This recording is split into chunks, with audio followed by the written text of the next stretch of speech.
പുതിയ KPCC president സ്ഥാനം സംബന്ധിച്ച് കോൺഗ്രസിൽ അനിശ്ചിതത്വം തുടരുന്നു. വി.എം. സുധീരന്റെ അപ്രതീക്ഷിത രാജിയിൽ ഉടലെടുത്ത പ്രതിസന്ധി പരിഹരിക്കാൻ അനൌദ്യോഗിക ചർച്ചകൾ ആരംഭിച്ചു.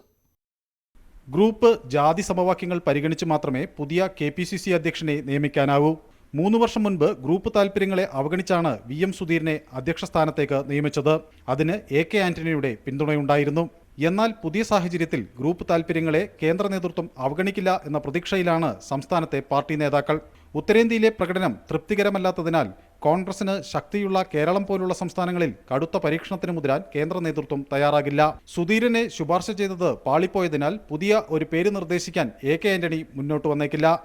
അങ്ങനെ വന്നാൽ രമേശ് ചെന്നിത്തലയ്ക്കും ഉമ്മൻചാണ്ടിക്കും പൊതുസമ്മതനായ ഒരാളാകും കെ.പി.സി.സി പ്രസിഡന്റ്.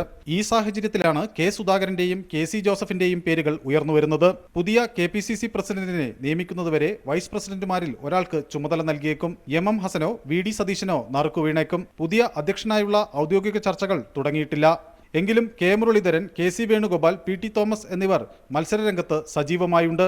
മലപ്പുറം ഉപതെരഞ്ഞെടുപ്പിലെ യു.ഡി.എഫിന്റെ പ്രകടനം കോൺഗ്രസിനെ സംബന്ധിച്ചിടത്തോളം വളരെ നിർണായകമാണ്. അതുകൊണ്ട് തന്നെ കെ.പി.സി.സി അധ്യക്ഷന്റെ പദവി ദീർഘകാലം ഒഴിച്ചിടാൻ പാർട്ടിക്കാവില്ല. മനു ഭരത്, ന്യൂസ് 18, തിരുവനന്തപുരം.